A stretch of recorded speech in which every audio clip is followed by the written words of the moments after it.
Bonsoir à toutes et à tous, j'espère que vous allez bien. Déjà on commence, j'ai trop de lumière allumée dans ma chambre. J'ai une ring light juste ici. J'ai une lampe qui est vraiment posée sur ma table, genre un peu comme une lampe de chevet, mais je l'ai foutue à plat sur ma table. Derrière on a une lampe avec de la couleur rouge. Il y a de la lumière partout. Mais c'est cool, normalement la qualité est pas trop dégueu. Je vais juste mettre mon téléphone en silencieux. J'espère que vous allez bien. J'espère que vous allez bien. Et ce soir, qu'est-ce qu'on fait ce soir? Donc je vais vous partager 10 faits sur le sommeil. Donc 10 mythes qu'on va un peu déconstruire ensemble. On va voir si c'est vrai ou si c'est faux. Et attendez, il faut que j'aille retrouver d'où vient la vidéo. Parce que j'ai pas créé cette vidéo de toute pièce. Je me suis inspiré d'une vidéo de quelqu'un qui avait parlé donc du sommeil. On va aller voir ça. Juste là on baisse le son pour éviter que ça se lance. Ça. Donc c'est une vidéo, de toute façon je mettrai le lien en description, c'est une vidéo de chez Anatole, donc sa chaîne YouTube s'appelle comme ça, c'est chez Anatole, qui s'appelle Pourquoi on dort mal, 10 mythes sur le sommeil. Et donc on va voir un petit peu tout ça ensemble aujourd'hui. J'espère que ça va vous plaire, je me force à chaque vidéo à essayer d'améliorer un petit peu la qualité et de vous sortir toujours les 2 vidéos par semaine, mercredi et dimanche. Donc si ça vous plaît, laissez un petit like. Si vous n'êtes pas abonné et que vous découvrez la chaîne, n'hésitez pas à vous abonner, je fais tout mon possible pour vous relaxer le plus possible. Je m'applique sur toutes mes vidéos. Et dans aucune de mes vidéos, vous entendrez un gros bruit qui va vous réveiller. Je vous le promets. Ok. Donc, on va pouvoir commencer. Donc, le premier mythe que on va déconstruire ensemble, c'est donc sur le snooze. Est-ce que le snooze est vraiment mauvais? Bon, je rappelle pour ceux qui ne le savent pas, le snooze, c'est le fait d'appuyer sur le bouton. C'est quoi? Je sais pas comment c'est en français parce que snooze c'est ce que tout le monde utilise, mais en gros, c'est reporter le réveil. Donc ça met le réveil à 8 minutes, je crois, un peu plus tard. Donc ça enlève ce réveil là et ça en met un plus tard, et du coup vous vous rendormez et après vous vous réveillez avec l'autre réveil. Mais ça, la plupart des gens ils disent que c'est mauvais, et en soi c'est pas vraiment mauvais pour le sommeil, parce qu'il y a rien qui a montré que c'était mauvais pour le sommeil, mais c'est simplement mauvais, je pense, en tout cas pour moi, parce qu'il n'en a pas parlé de l'effet que ça pouvait avoir sur le reste de la journée, mais il a juste dit que ça n'avait pas d'impact sur le sommeil, que ça c'était pas vraiment dérangeant pour la nuit d'après de snooze le matin. Par contre, je pense que c'est à juste titre, que snooze le matin, ça fait démarrer la journée en se disant c'est pas grave, je vais dormir, là je suis trop fatigué, j'ai pas envie de me lever, je me lèverai plus tard, c'est bon, ça va aller. Et du coup tu te dis ok, bah juste ça va aller, mais en vrai tu commences mal ta journée, tu te réveilles pas en fait, donc c'est pas cool. Après chacun a son avis là-dessus, moi je pense que c'est pas le meilleur truc. Après vous faites comme vous voulez. Ok, je suis clairement allé chercher une chaise qui faisait pas de bruit, parce que ma chaise elle fait du bruit de fou et moi ça me dérange. Je sais pas si ça, je pense que ça vous dérangera pas, mais j'ai changé de chaise, celle-là ne fait plus aucun bruit, elle fait plus du tout de bruit. Donc j'espère que ça va aller. On continue du coup. Donc ça c'était le premier fait, c'est que les gens ils pensent que le snooze c'est mauvais pour le sommeil, mais en vrai c'est pas mauvais pour le sommeil. Voilà. Donc le deuxième fait, c'est est-ce qu'il faut vraiment dormir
9h.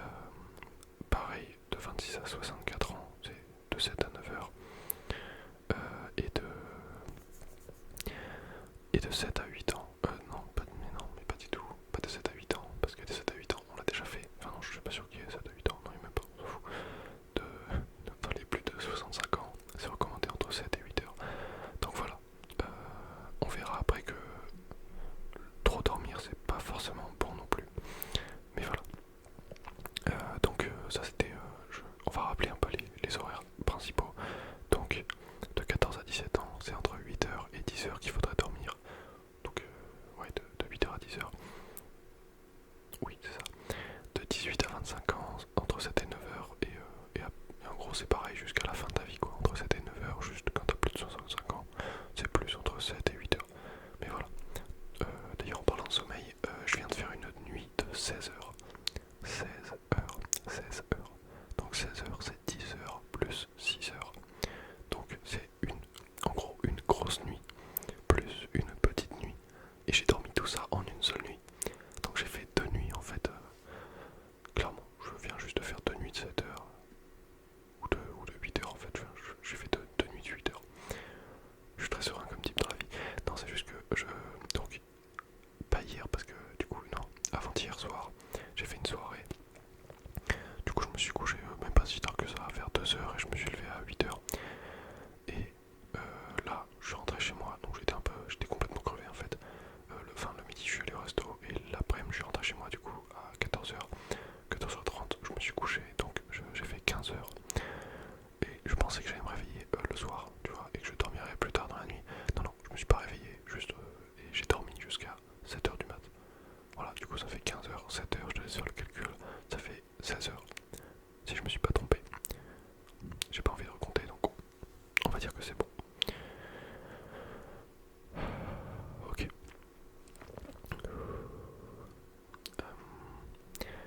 Donc ensuite, le prochain mythe c'est est-ce qu'on peut rattraper ces heures de sommeil. Et donc là, on ne peut pas rattraper ces heures de sommeil. Le seul truc qu'on sait à peu près c'est que en gros si tu ne dors pas, enfin si tu dors une heure de moins que ce qu'il te faudrait pendant une nuit, il faudrait 4 jours de nuit normale pour récupérer totalement. Donc voilà, tu peux pas rattraper tes heures, mais c'est comme ça que ça fonctionne en gros. Et donc non, on peut pas rattraper ses heures. Et le fait de dormir plus le week-end, ça rattrapera pas tes heures de la semaine. Ça fera juste que tu dormiras normalement le week-end. Donc en gros, il faut juste dormir, comment dire, pas dormir le même nombre d'heures toute la semaine.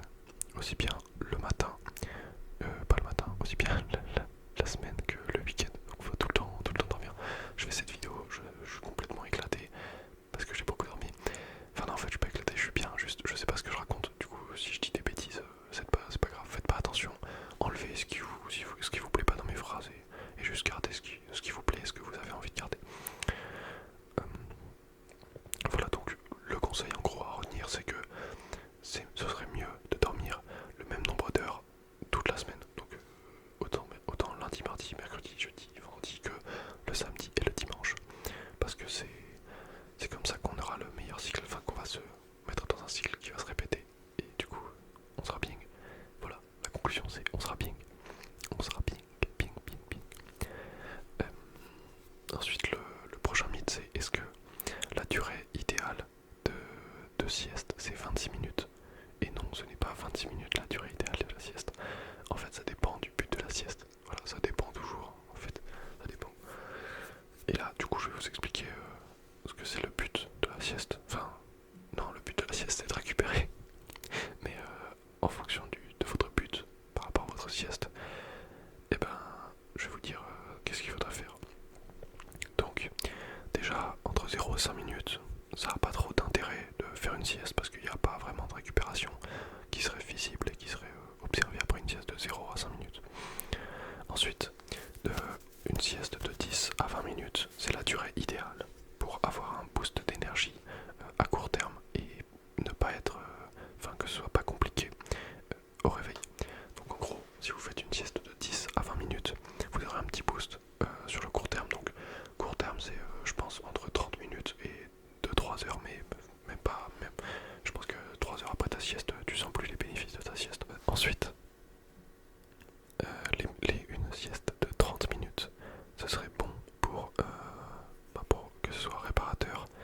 après quelques heures. Donc tu fais ta sieste, t'attends quelques heures et là pour le coup tu vas sentir que t'as de l'énergie.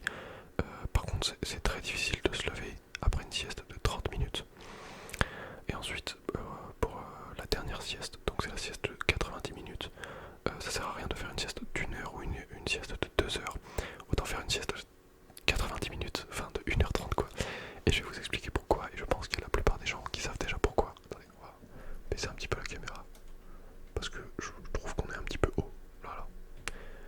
D'ailleurs on en parle de ces trapèzes. Bon, ok, c'est pas bien. Bon, on s'en fout. Donc, en gros, quand on dort, on suit des cycles de sommeil. Et ces cycles, ils font 1h30. Et on passe par plusieurs phases pendant ce cycle. On passe par la phase de éveillé, sommeil léger et sommeil profond. Si vous voulez, je simplifie un peu parce que je sais pas comment expliquer autrement. Mais du coup, on a ces cycles et après 1h30, on revient à la zéro, donc à la zéro, à zéro. Donc on passe de éveillé, sommeil léger, sommeil profond, sommeil léger. Et sommeil léger, un tout petit truc, ça nous réveille.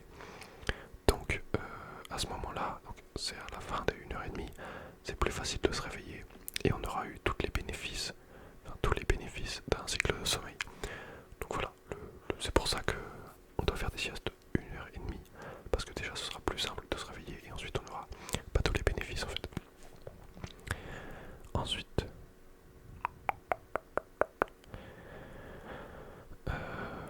est-ce que le sommeil polyphasique, il est bon pour le sommeil, la récupération, tout ça? Donc le sommeil polyphasique, je vais aller vous chercher une définition sur internet parce que je ne sais pas comment le définir, même si je vais l'expliquer en gros.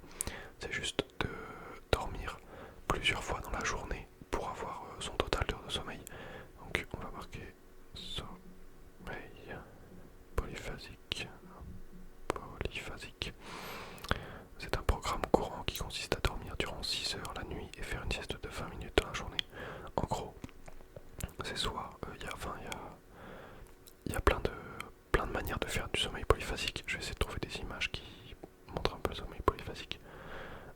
Est-ce que je peux pas enregistrer ça? Non, pas comme ça. Tac, on va enregistrer dans les photos et on va aller voir ça dans les photos. Donc je vais vous dire un peu quels sont les cycles qu'on peut faire. Donc le monophasique, c'est juste une nuit de 9 heures quoi, une nuit simple. Le biphasique,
ce qu'il expliquait donc,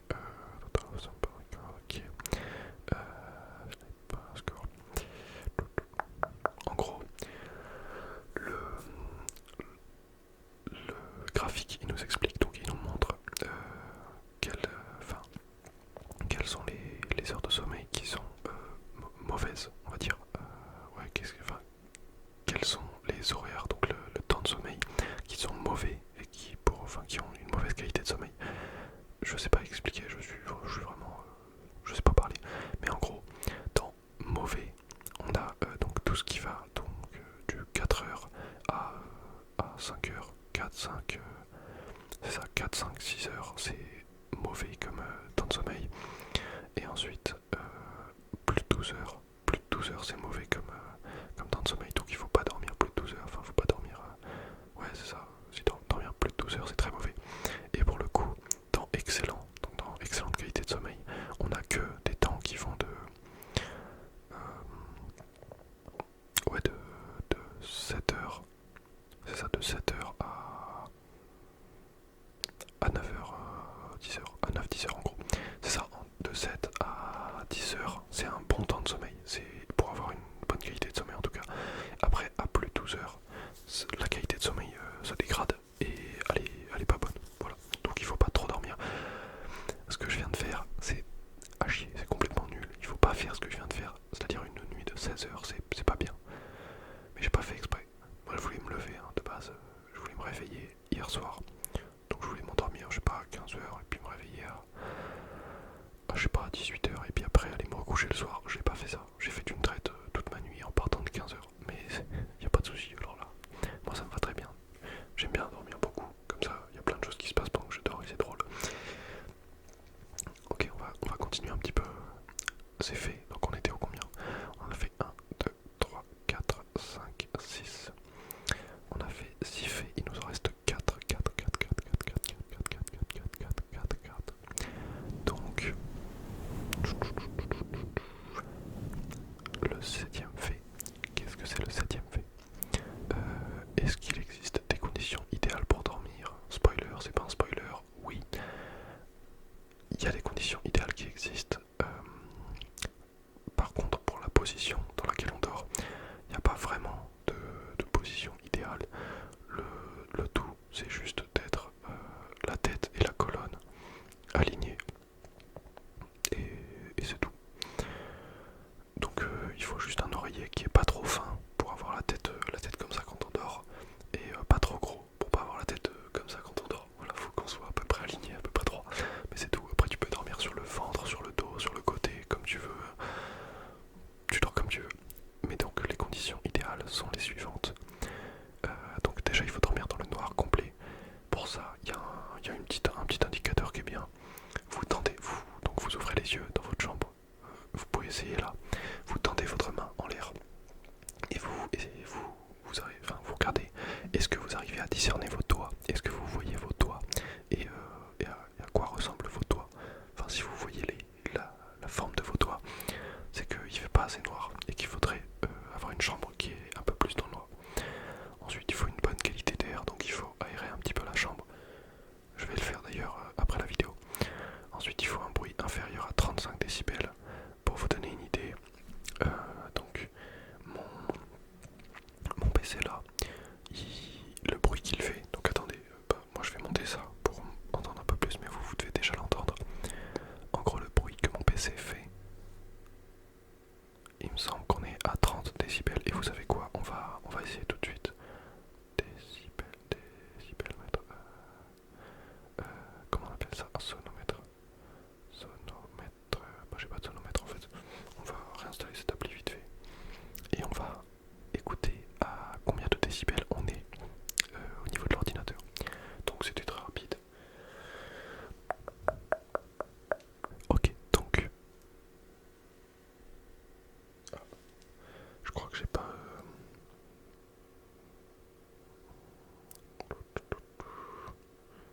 c'est bon, ok, il y a les décibels. Donc mon PC, il est à 35 décibels. Voilà, le bruit que vous entendez de mon PC c'est 35 décibels. Et sinon pour savoir, juste vous prenez une petite application. Et là je parle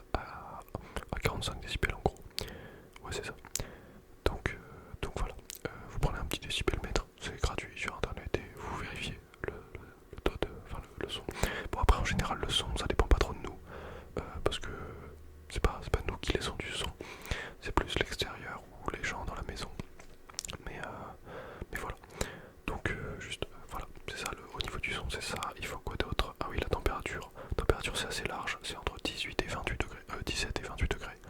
Mais j'avais vu d'autres gens qui disaient qu'il fallait qu'il fasse plutôt frais dans la chambre. Donc entre 17 et 20 degrés, c'est bien. C'est une bonne température. Voilà, et il y a aussi le taux d'humidité, c'est entre 40 et 60%, mais ça, c'est pas très important. Enfin, vous en faites ce que vous voulez, de toute façon, vous pouvez pas changer grand chose à ça. Enfin, essayez de changer votre taux d'humidité. Je sais même pas comment on fait, donc voilà. Ensuite, huitième mythe sur le sommeil.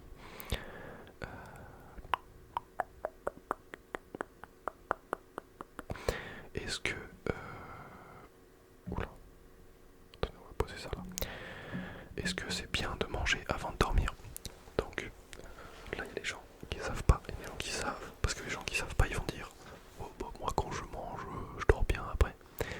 Faut pas quand tu manges, tu t'endors vite, ça c'est sûr, mais tu dors pas bien. Voilà, tu ne dors pas bien. T'as pas une bonne qualité de sommeil. En gros, les gens qui mangent et qui boivent moins de 2 heures avant d'aller dormir, ils ont plus de chances de se réveiller dans la nuit. Donc même si tu t'endors, comme ton corps il est en train de digérer tout ce que t'as pris, eh bien tu ne peux pas dormir comme il faut parce je t'explique, quand tu dors, t'es censé te reposer, t'es censé mettre ton corps en off, il est censé plus rien faire. Là tu lui dis, mec, tu dois dormir, donc te mettre complètement off et digérer en même temps.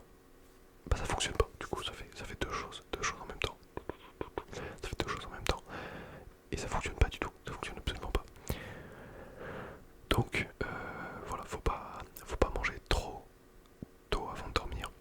Et ensuite pour l'alcool, c'est à éviter, donc 4 heures avant de dormir. Donc t'évites de boire de l'alcool 4 heures avant de dormir. Attendez, je suis en train de compter.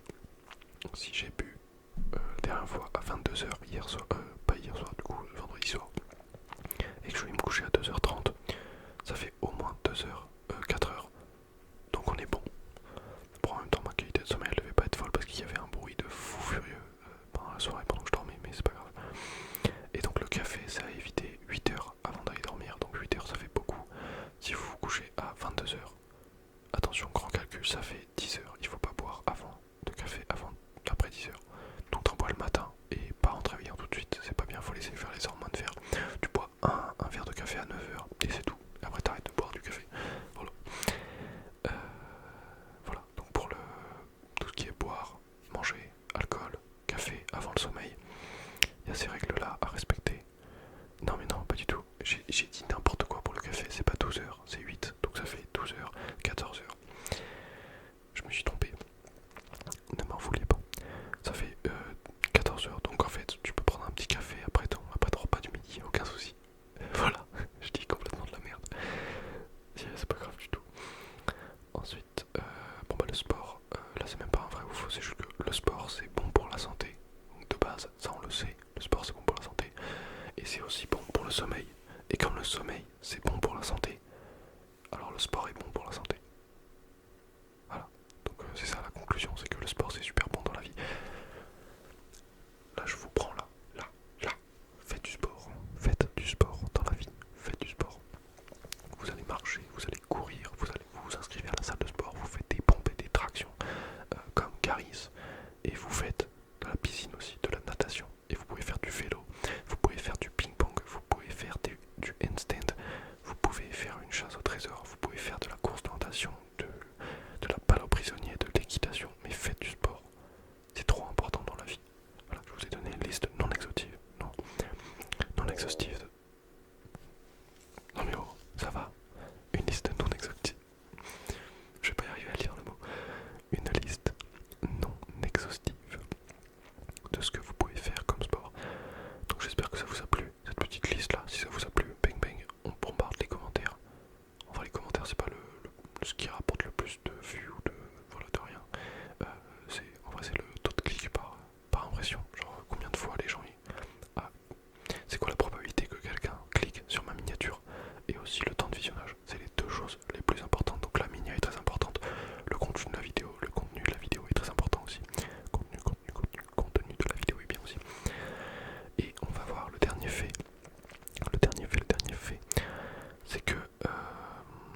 les femmes et les hommes sont égaux face au sommeil.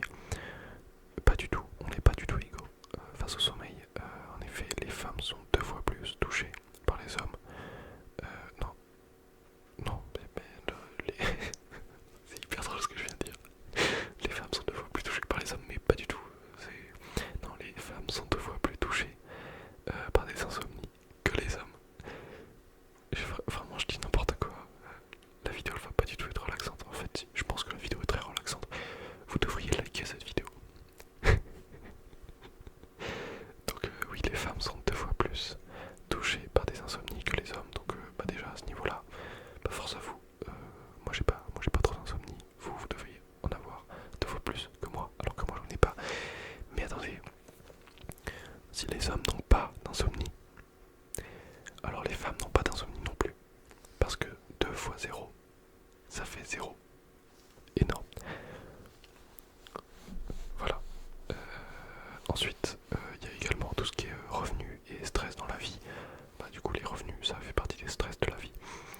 Mais tout ça, ça joue sur le stress et du coup, ça amène à moins bon sommeil de stresser. La cortisol, tout ça, c'est pas bon. Donc, pour essayer d'avoir un bon métier en fait qui rapporte de l'argent et avec lequel vous n'avez pas de problème. C'est ça la conclusion. En tout cas, j'espère que ça vous a plu, ces petits 10 mythes sur le sommeil qu'on a déconstruit ensemble. On les a clairement pris comme des Lego et on les a déconstruits. Voilà. J'espère que ça vous a plu. On va terminer par du tapping sur un paquet de pâte à fixe.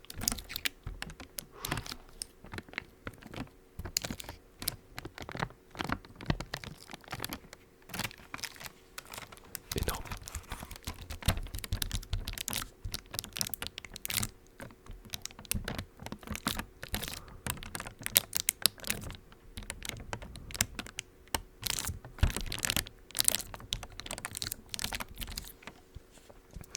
En tout cas, j'espère que la vidéo vous a plu.